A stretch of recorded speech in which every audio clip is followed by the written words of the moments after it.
Elizabeth Chappell, a lifelong entrepreneur who finally found my niche. After years of new ideas and jumping from business to business, I figured out how to turn a craft into a successful career. In 2016, I started a monthly subscription box for quilters. That little startup has grown into a thriving, multiple six-figure business that I am so proud of. As a published author, designer of fabrics and patterns being sold throughout the world, my favorite thing to do is to teach others how to grow a career of their dreams. Each week, you'll hear from me or from other guests who are creative entrepreneurs, so you can learn exactly what to do and what not to do to grow a career that's more rewarding and successful than you ever thought possible. If you're ready to turn your craft into a career that you love, I am so excited you're here. Welcome to the Craft to Career podcast. Hello, listeners. I am really excited to introduce to you Sarah of Ruthlessly Handmade. So Sarah recently did this really amazing thing on Instagram. She had quilts for auction. You could buy raffle tickets, and these quilts were made with the community. She put a call out to people to make quilt blocks. Then she put these quilts together, auctioned them off, raffled them off, and earned, she'll share just how much she earned for this organization called the Isaiah House 117. And she'll share the background of why she knows of Isaiah House 117, the proceeds, what they go towards. I was blown away in the best way by the impact that was happening in our community. And Sarah was asking if you can please get the word out to your communities so that we can make even a bigger impact. Please do. And I said, you know what? Let's bring you on the podcast. Let's get the word out the best way that I know how. So I will be sharing a link in the show notes for you to join her newsletter. And she calls it a newsletter, but it's basically just the people she reaches out to when she's making a quilt and auctioning that quilt. And so if you, after listening to this, if you are interested, be sure to visit the show notes and join that newsletter. And she will mention the dates here of the next project that she's working on, which at the time of this release, it's pretty close to the deadline of submitting to be a part of that. But don't worry, this is something Sarah plans to do twice a year. And you'll hear the Isaiah House 117, and then there's a new project that she'll be working on with proceeds to go to something totally new. So listen up, don't worry, you can participate in either one of those, both of those moving forward. But definitely join that list if that's something you're interested in.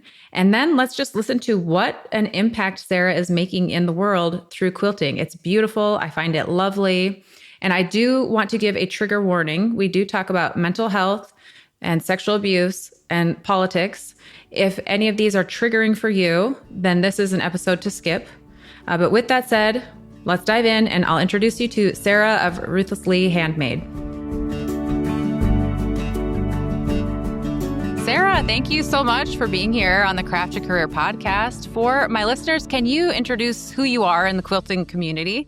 Yeah, thanks. Thanks for having me. I am Sarah Ruth Morris. I stick the Ruth in there sometimes professionally just to distinguish the plain Jane Sarah. But I have been making quilts for maybe 12 years now. I've been a little neurotic crafter since I was little, like we all have. But I've been making quilts for about 12 years. And recently I have started working on community quilts that work together in a fun brain lift way with each other or in a fun way to raise money in the quilting community.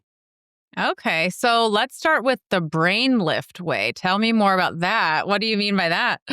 Yeah, so I really like to push my brain. I finished grad school a few years ago, and when I stopped writing publications and journal articles, because, in academia, it's often that you have to publish or you perish. When I stepped away from that and got into my real-time big girl job, I took a deep breath and was like, oh, I can actually use my brain to do cool things now.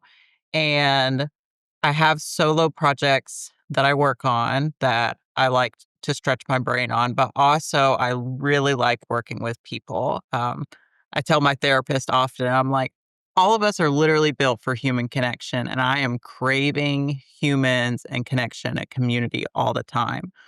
So this past um, this past fall, I experienced a not great feeling when Trump was elected and people know who Trump is. Like, he's not a great guy with women. There are things on his record about sexual assault with women. And it hit me like a huge sinking feeling on my chest. And I wondered to myself how many other people or women across the country are feeling the same sinking feeling just because of their prior sexual assault. So, podcast listeners, we jumped in there really fast, didn't we? But I had this sinking feeling, and my friend Amber from Alderwood Studio had just organized a community quill. And in my head, I was like, I wonder if I could also organize a community quill about other people who have been sexually assaulted. So I put out a call, and this is not the type where you say, yay, there were lots of people, because it's unfortunate that there were lots of people, but several people wanted to sign up and make their own block. And each of us just made a block about our sexual assault experience. This quilt is named Unforgotten, and it's kind of in a weird shape to leave the eye thinking about it when it's done looking at it, because sometimes sexual assault victims, survivors are often forgotten. And I wanted to make sure that it looked like something that you would not forget. So I had to figure out how to do, I forget the name of it now, but it was a certain type of binding where it was an inside corner, and it does not look great. Don't look at it too hard. But I had to figure out how to do that. And then it's also bound in lace on some of the edges, which I did that because all of us happen to be women assaulted by men. But that was the first community quilt for art sake that I had ever organized. And then one after I was done working on something so hard and deep, and that made my shoulders feel so heavy. I was like, all right, I got to shake this off and I got to do something fun. So then we made a community quilt with a bunch of Sarahs because I Oh, was like, yeah. how fun would it be to make a quilt that was just pretty and fun vibes and creative, and let's see what we can make. So I reached out to some Sarahs on social media, and we each took a block out of the name Sarah. But the cool part was working with Sarah Brown, who is a really cool creative, but she doesn't have an H on the end of her Sarah. She is the Hebrew Sarah, not the Greek Sarah. So some of the blocks are parentheses to include, is it an H? Is it not an H? And that quilt is called Sarah without an H question mark, and then Sarah with an H question mark. And then our quilt is a full Sarah exclamation point. But that was fun. Those are the community type ways that I try to think about gathering people for art purposes. Again, I always have things in my noodle about solo projects art wise, but if I have the skills to organize and facilitate people well, community wise, why don't I also use my skills for good? And that's where the fundraising part comes in. Yeah, which I'm excited to talk about the Isaiah House, and I want to come back to. So I'm going to make a note about this. Your stretch mark quilt. So we'll bring this Mhm. up. But it's clear that you feel deeply. You're a deep thinker, a deep feeler, and you're a gifted artist. Well, all right, I will bring up the stretch mark quilt now, but I want to go into it more. But when you came out with it, I sent it to all of my sisters, which there's 5 of us. There are 4 sisters, me being number 5. And they were like, that's amazing. That's beautiful. But it's also this one of a kind. They're like, that's not something that I could take and be like, look, this is me. It is your body, your experience. But they were blown away with the artisticness of it. Like, And I am too, frankly. Like, it's beautiful. So there's that. We'll come back to it. But let's jump into Isaiah House. What is it? What's your connection with it? And what do you do with the quilts for that? Sure. So I am from a small community in East Tennessee. And now that I live in Houston, when I describe that I'm from Appalachia, East Tennessee, it's really funny because native Houstonians are like, "Oh, you're talking about witchcraft and barefoot people." And I'm like, "Yep, that's the one. That's us. Really? Okay, I didn't know That's us." that. Yeah, barefoot, like witchcraft, like talking to snakes. That's our area. Oh, And I like okay. wear that like a badge of honor. I love being an Appalachian. But in this small town, there are people who really love others hard. Like I have never been from such a community that will take the shirt off each other's back just to try and warm up somebody else. There's a woman named Rhonda Paulson who I taught both of her kids in Elizabethton, Tennessee. She saw a need when she was trying to become a foster care parent. So sometimes people just don't think about this, and I totally get it if it's not their area. But when you think about harm done to a child, an environment not being safe for a child, and you think about, okay, a kid gets removed, nobody's really thinking past that. What happens to that child after they get removed? We already know that social workers are overworked and not everything is organized. They don't have people lined up to say, okay, I'll take that child that was just removed. So a child is just spending hours upon hours of time hanging out in an office. Like I'm sitting in an office with no windows, and the places that they're taken to are often much sadder. Like the only thing they have to eat are vending machines with just like chips or candy bars, sad soda. This cracked Rhonda wide open. And she was like, why can't we have a warm, welcoming place for these kids to go? Because they're traumatized. They just got removed from their parents to begin with, or whoever was watching them. And now they're going to go sit and stew in their thoughts of being guilty and shameful and like they did something wrong, like this cold, sad environment. So she rallied a bunch of support and she made the first ever Isaiah 117 house. And it's called Isaiah 117 because I think that's specifically a Bible verse about God loving children. But when she made that first house, a lot of people across the country were like, why is this just one house in one spot? Why can't we have more houses for kids that get removed and need a place to stay in that in between time? So they are currently up to 38 houses across the country. A lot of these houses get started from lands that maybe churches have donated, just like sitting there. And then a bunch of plumbers will donate their time to help the house be made. A bunch of construction people, like this is just their extra time, but they also see the need for those children. So everybody donates a piece of themselves to make it happen. Um, but once the houses are made, you need volunteers to take the kids in, like somebody to be at the house when the kid is dropped off on removal day. So somebody to wash. I'm trying not to get emotional. Somebody to like wash and take care of the kid and give them new underwear and give them new bags for them to take to their next foster care placement. Somebody to love on them and to know and make sure the kids know that you're not you didn't do anything wrong. You are worthy of love. You are worthy of being taken care of. You are so wonderful who you are and as you are. That's really stuck with me.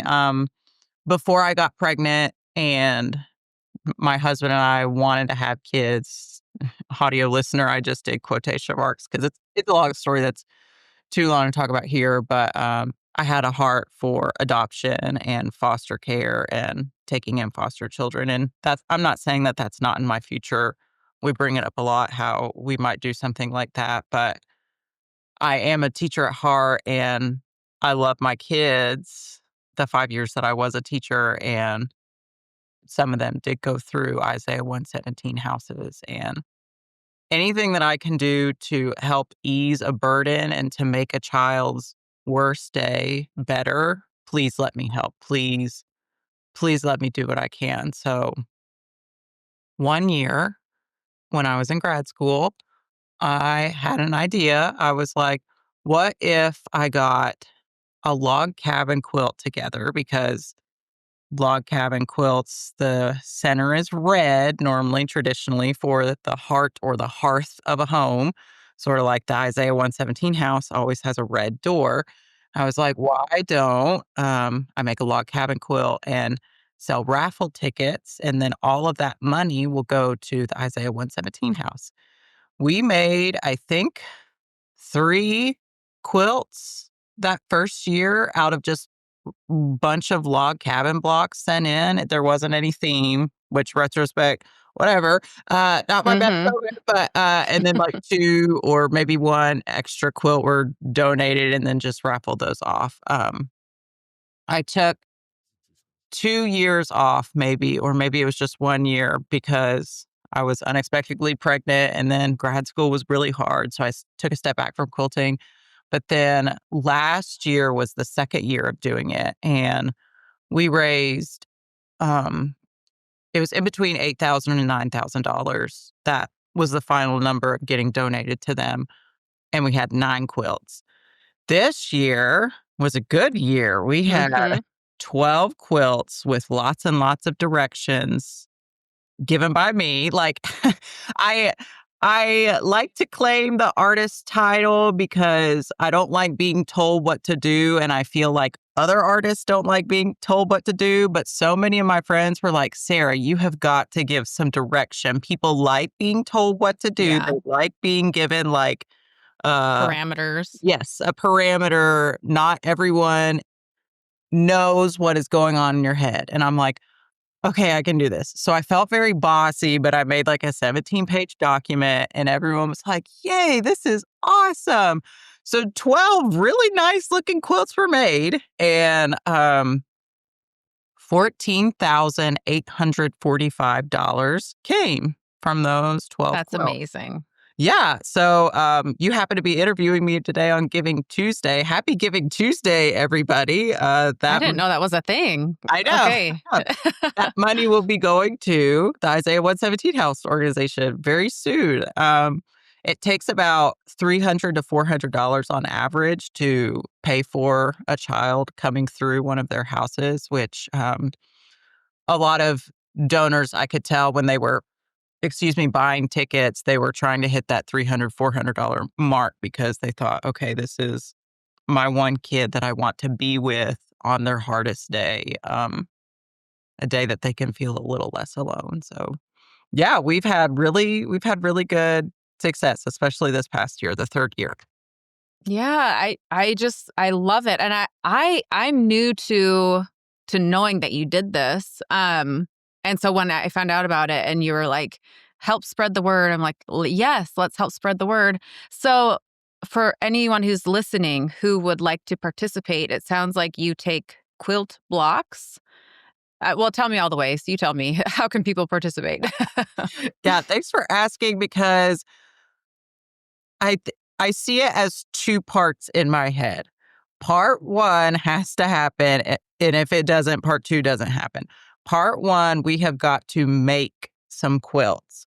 So I just recently got an official email, ruthlesslyhandmade.com, because my personal email, I'm afraid some people in the past said, oh, it went to my junk. And I'm like, rats, that's not how it should happen for people who want to help, right? So I made an email. I have got the official newsletter thing. People can sign up to be added to the list. And I will be sending out a document where they can sign up for blocks. But people sign up for their blocks. They have to send it before a certain date. I then accept all the blocks at my 1,000 square foot apartment. It gets tight. It gets tight real quick, but put together the quilt tops. And then I send them out to long armors to be professionally finished. then they send them back to me. We take nice pictures for marketing purposes to make people want to buy more tickets. And part two is where all of us kind of rally together and put this information about the raffle in front of people's faces, because it's great once we've made the quilts, but we don't want people to forget, hey, please go buy a raffle ticket. So people that want to participate and join along, my website is ruthlesslyhandmade.com. I think I've got it set up to where a box will pop up and they can put sign up for newsletter. It's not really a newsletter. It's more of add me to this list so I can know when I need to sign up for blocks. But I'm talking about this in kind of a present tense way because December 8th is going to be signups for this same type of fundraiser, just for a different organization. So I'm very open about loving kids, and I would like to have a spring fundraiser organized for the Trevor Project. They are like a suicide hotline for LGBTQ plus teens who need to connect with somebody and also not feel alone. All of those funds will be donated to them through the raffle. But this one, I've been trying to, you're going to hear me workshop this out loud. I've been trying to figure out a way to brand or market how, because these 12 quilts will all fit on a bed. We've got 4 kings, 4 queens, 2 full and 2 twin. And most of them are like, I'm trying not to offend anyone who's listening, but I call it my sad bag of neutrals, my sad bag of beiges. Most of the Mm-hmm. quilts could be made from somebody's like sad bag of beiges. And there's no diss behind that because that's what people want on their beds. That's what they want in their bedroom. Right. They don't want something super bright and in your face. They want something calming.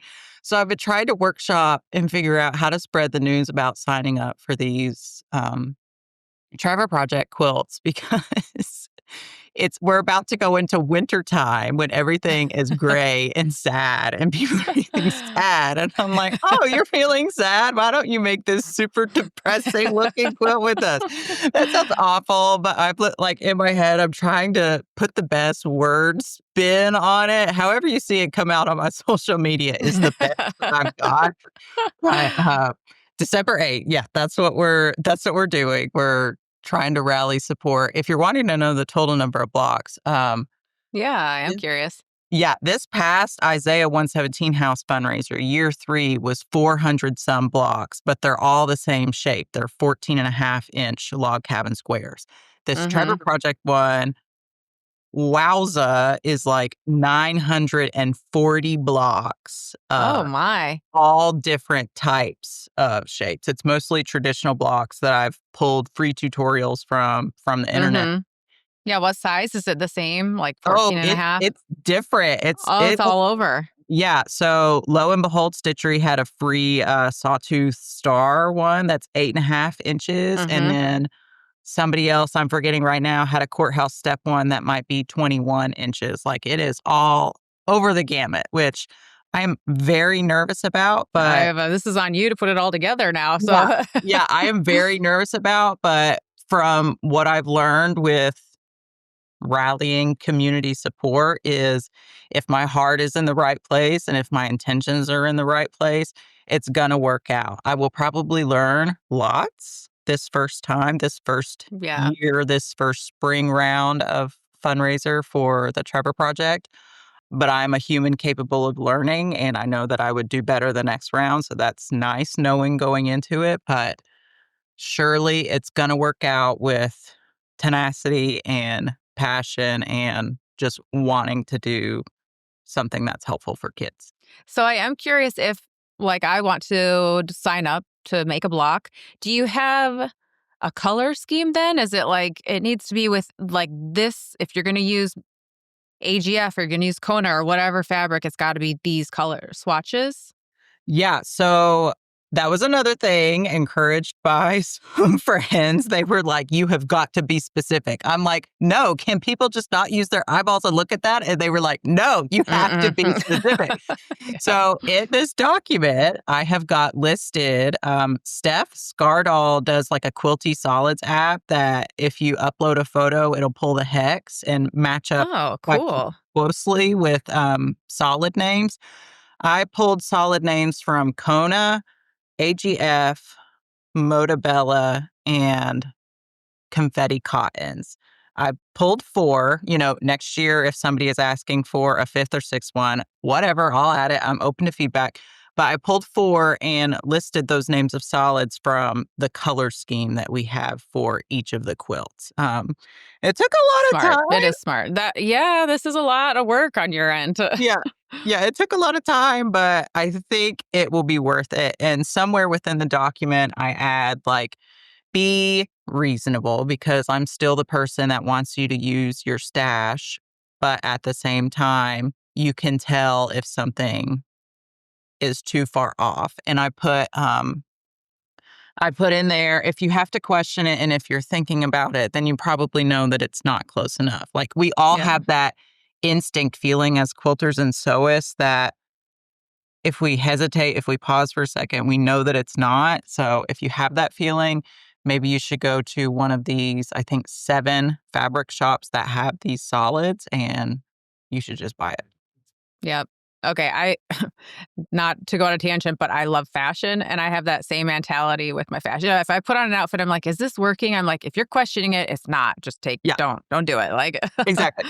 Yeah. yeah, if you question it and say, I guess with quilt, I don't know, but I say that I feel like I have an eye. Some people for quilting don't necessarily have that. So I do think it's good that you have that guideline of like, just stick with this. Cause some people are like, I question it no matter what. I don't know if so very smart. So I'm curious, you're going to do is it the Trevor Project? That's what it's called, Trevor Project? Mhm.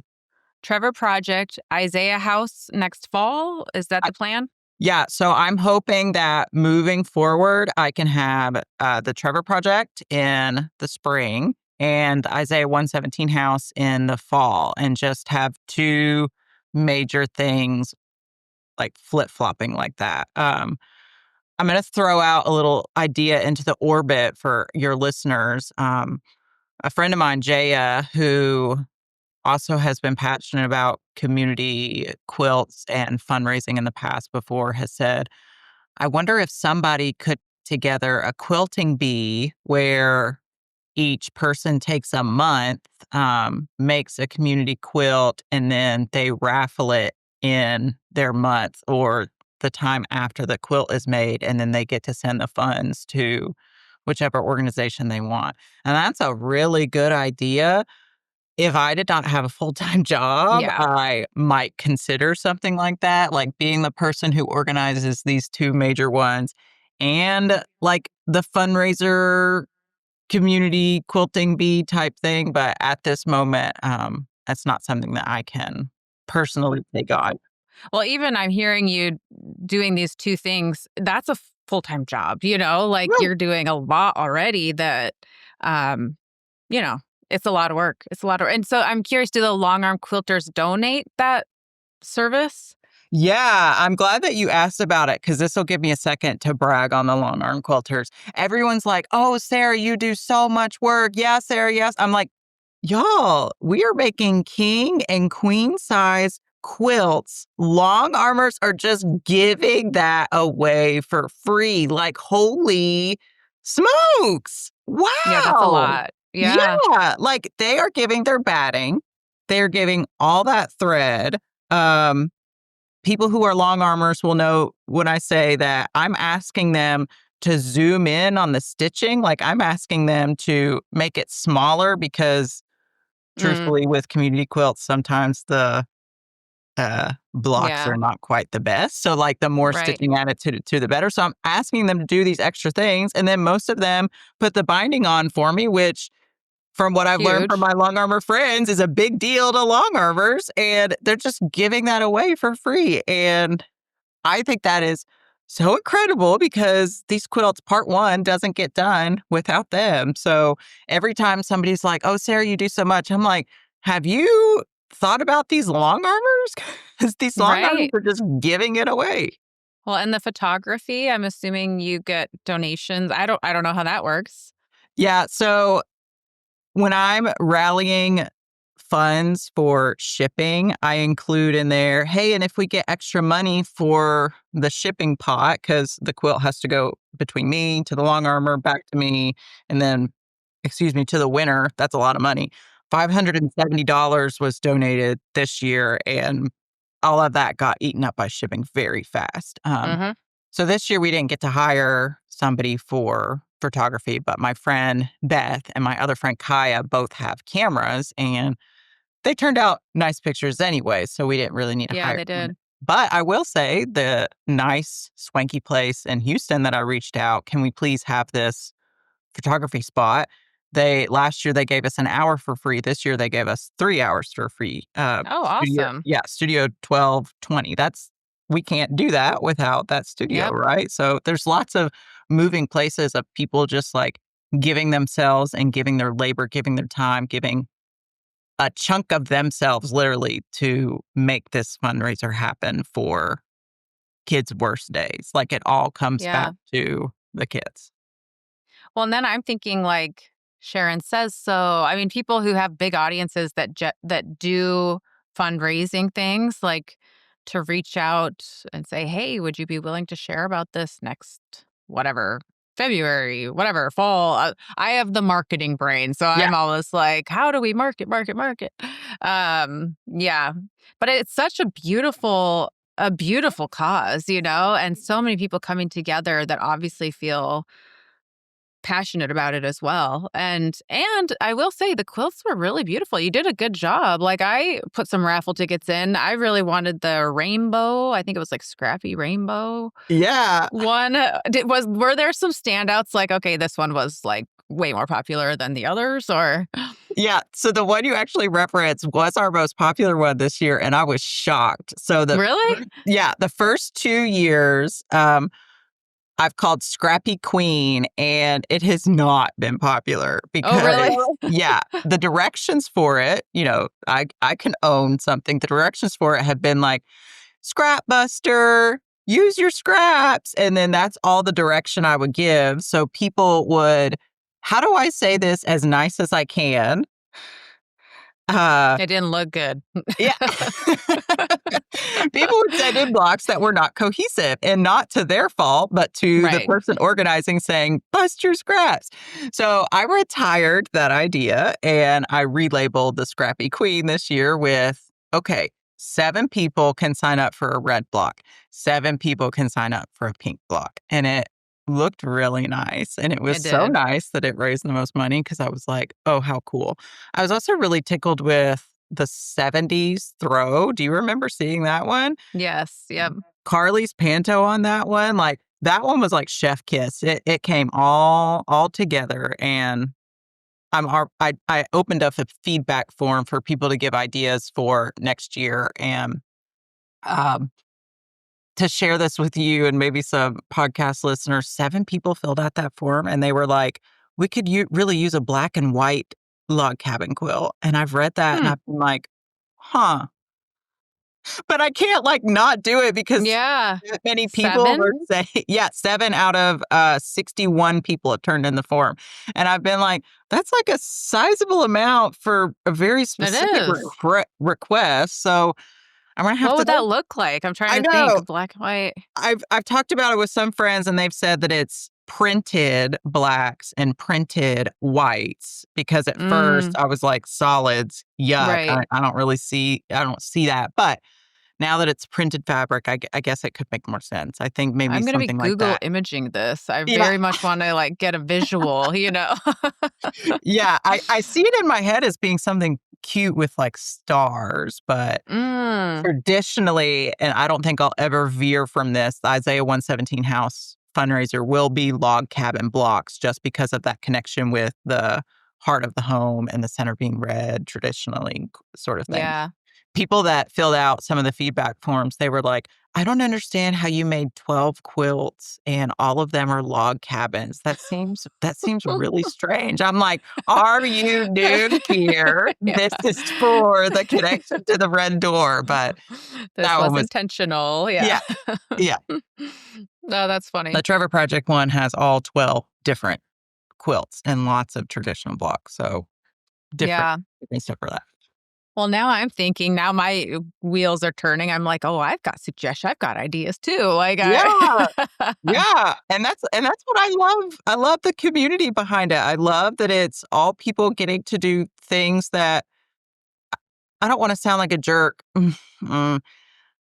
People like to feel important. People like to be heard. People like to Yeah. feel like they're making a difference. And I'm not going to lie, whenever somebody suggested last year a 70s quilt, when I read it, one, I was postpartum, so I was already cranky. But two, when I read it, I was like, ew, why would I do a 70s log cabin?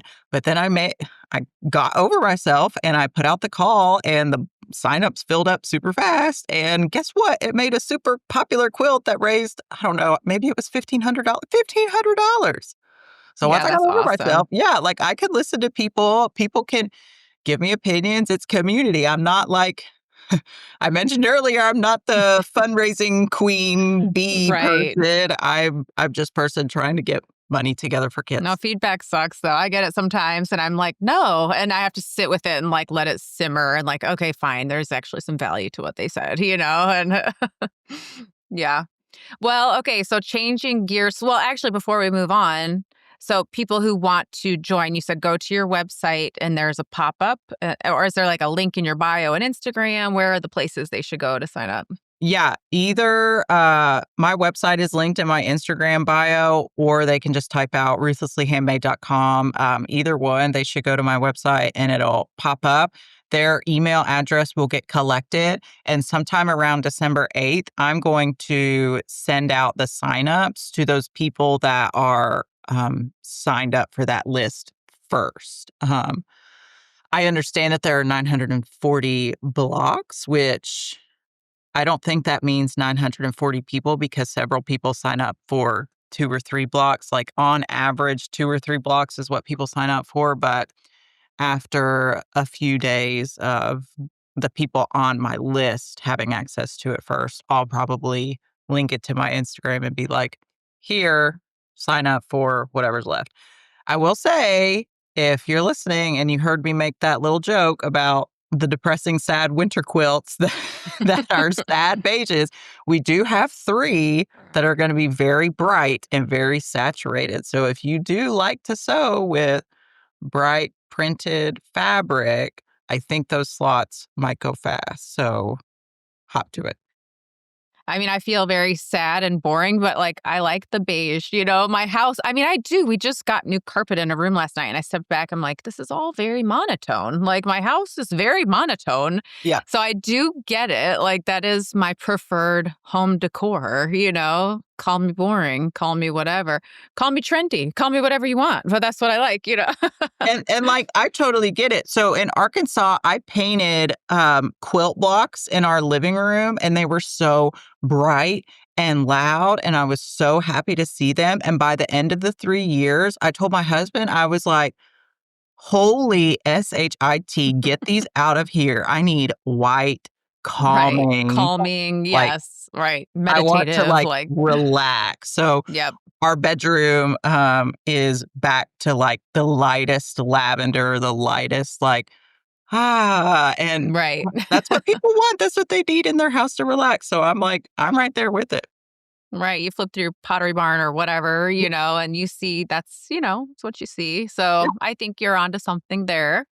But yeah, so that's where people should go ruthlesslyhandmade Yes. .com Yep. or on Instagram at Ruthlessly Handmade. Turns out that's a tongue twister for me. Ruthlessly Handmade. No, it is for me too. I say it wrong often. I Yeah. say it wrong often, and sometimes I just say over on my Ruthless account because the Lee at the end Yep. gets me. Yeah. Yep, that's the tricky part. So, okay, awesome. That's where to go. And I'll be sure to go sign up too, because now I'm excited about making these. Yeah, But thanks. I do want to, yeah, I want to chat about the stretch mark quilt. I think it was like the Kona color of the year. Is that right? Pantone. Pantone. Okay. Uh-huh. Yeah. Tell me more. How did you get the inspiration? How did it start? Yeah. So we started off the episode heavy with sexual assault. I'm gonna flip back to more heavy, so viewers or listeners be prepared. Um, this past winter was fairly hard for me, and I come from a family where suicide is a real thing.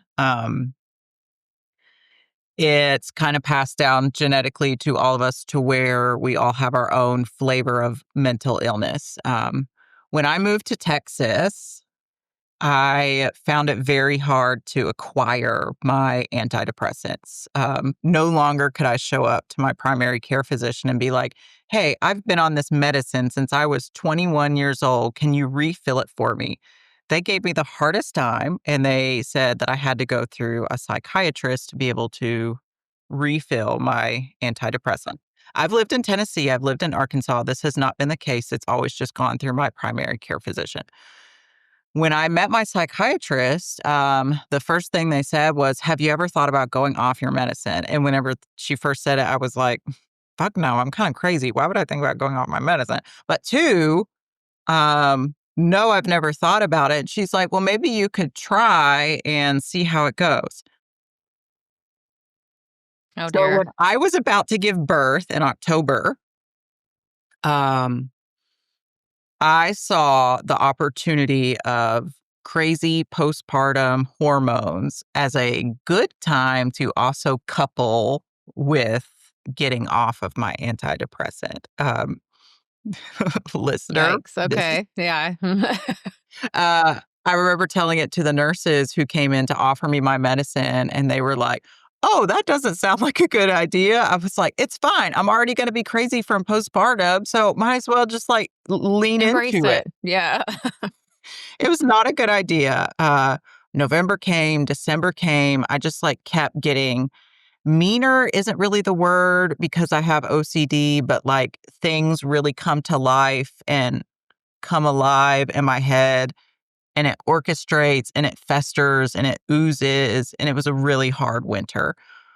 In the middle of January, I reached out to my psychiatrist therapist. I sent an email, and they were both very responsive, but I sent an email and said, hey, I am not doing so well. I think I really need some medicine.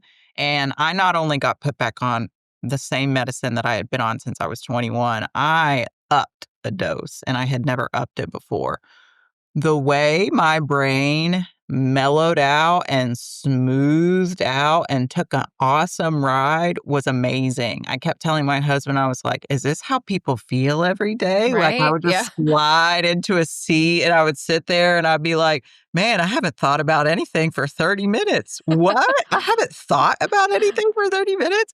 But it just, like, it was a warm, soft feeling to where my brain could let go of whatever junk it was trying to hold on to.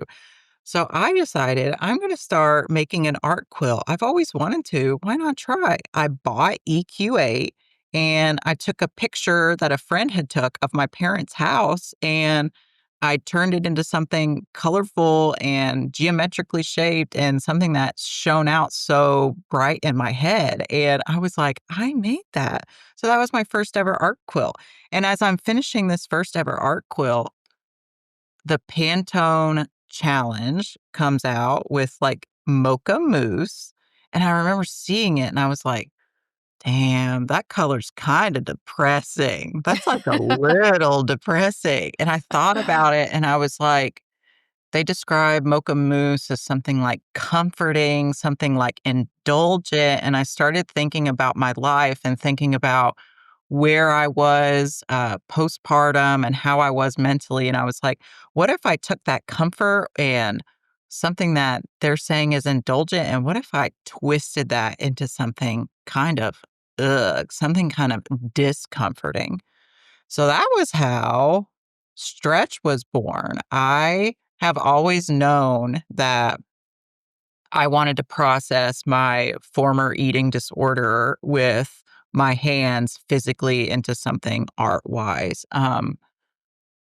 But I got my husband to take a picture of me in our bathroom, wearing like a bra and panties to where my stretch marks from going through 2 births would show. And I uploaded it onto EQA and I was like, okay, let's go to town. How can I make this look like my body is sliding into this mocha mousse color? And as soon as I was done with that design process and the long armor put it through some straight lines, I got it back and I was like, all right, now time to like 3D these purple and pink stretch marks because you have kids, you know how it is. Like these stretch marks are very visible and like they are purple and pink and you look at them different ways and they start to change colors and that's kind of the look that I wanted to go for on the quilt. But once I had finally finished it, I sat down and I was like, I still feel like I'm not done. So I just started writing, and I'm sitting at the same computer that I sat at to write it. And maybe like 2 hours later, I was done typing, and I was like, now I feel finished. Now I feel like I have shared my story. So I was interviewing with someone a few months ago. I feel like I have slipped into this place of art quilts where I not only want to make art quilts, but I also want to write about it. Like, I feel like there's a narrative thing going on. And I've always liked to write and I've always liked to share what I'm thinking, feeling, or saying. And I don't feel like stretch would have been as powerful without the things that I had to say. Like, people that read it know that my nickname is Stretch. Like, my sister calls me Stretch. I'm owning these stretch marks that I have. That former Sarah, who used to starve herself, would be mortified if I saw these stretch marks on me, would be mortified if I had had kids and stretched out to be able to have kids, would be mortified if I was accepting my body for whatever odd, non-perfect shape it is in right now. Like all of these things, like I am owning stretch. I am, I am stretch. So I think it's the time that we're doing this interview, the QuiltCon things have not come out yet. It's the week that submissions are Okay, I supposed wondered. to. I actually didn't know Yeah, if you submitted it or not. Okay. I did And maybe you submit it. posted about that and I didn't see I it. I But did submit it, but I'm like sad about some of it because it's a 75 word limit. And I'm like, come on. Part of stretch is the story behind it as well. So I'm sad if it gets into QuiltCon that if people pass by it, they'll just see these sad 75 words because there's so much missing from it. But that that's kind of where I got to stretch. I told you the beginning of the story because I think the beginning of the story is really important for people suffering with mental illness. I think their brains have to be kind of in a prime spot to be able to create certain art. mm-hmm. If I was not medicated and I was in a place where I was not on my meds, nothing was coming from me creatively like that. Like, I understand some of the greatest artists of our time have been suicidal and have been lost in their thoughts and have been too close to the sun that they want to touch it and they create beautiful art. But for my flavor of mental illness, I have got to get that under wraps to be able to think clearly and to be able to produce something that has lots of feelings and lots of meanings. Yeah.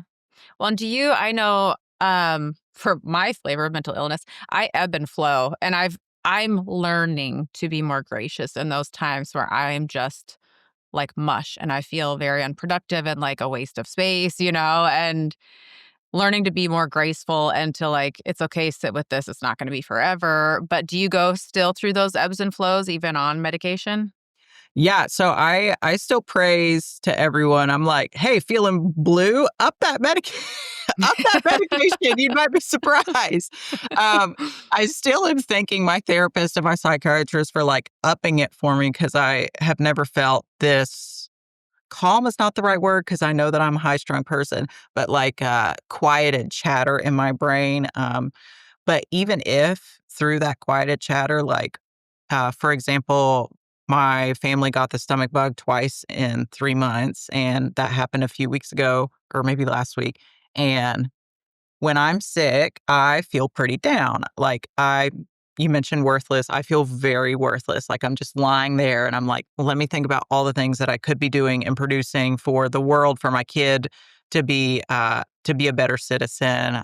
It's a common OCD loop train for me, but I still have those moments of where the train is on a track. I tell my therapist where the gears are grinding and where I can't seem to hop off the track. Often I know after years of being in therapy that I just need to go to sleep. I need to take a little nap. I just need to go to sleep. And when I wake up, I will feel a little better. Or B, if I'm not sleepy, I just need to go outside and go for a walk and clear my head. But yeah, I definitely still have some of those ebbing and flowing moments. Yeah. And then I'm curious, and if you don't want to talk about it, that's totally fine. But you've mentioned on social media you have OCD, not the cute kind. Okay, first of all, what does the cute kind look like? But what does your OCD like look like? I would love to share. I love any opportunity I get to correct people. Okay, so when I was in school, popular girls and the more affluent girls would talk about OCD like their cute, quirky sidekick for the reason why, like, listener, I'm holding up my Papermate flare pens for why they had to sit Hmm. their flare pens on their desk a certain way and they couldn't complete their homework problem until their Papermate flare pen was sitting a certain way. Meanwhile, me, an eighth grader, is sitting in the back. This is such a good example. Is sitting in the back of the classroom thinking in 2008 that it is my fault that my family is going to lose all of their money because I used too much mouthwash that morning, and I am going to be the reason why we go broke in the 2008 recession. So you're up there giggling with boys about how you need your Papermate flare pens to be in a certain way. And I'm sitting in the back like, my mind is racing. I can't stop staring at a spot in the wall or else my family is going to explode. And if I look away from that spot in the wall, I'm going to think about how much mouthwash I used that morning. Like OCD is a mental gymnastics game. And there are many themes of OCD. When I was young, the easiest way my OCD presented itself was the germ contamination Hmm. theme or a religious theme. You and I have messaged before about how we feel about certain religion, but I took on a burden raised as a Southern Baptist that it was my fault that every person I interacted with was going to go to hell. And at night, I couldn't sleep because I was wide awake thinking about every single person that I had met that day and I hadn't proselytized to Hmm. that they were going to burn in hell.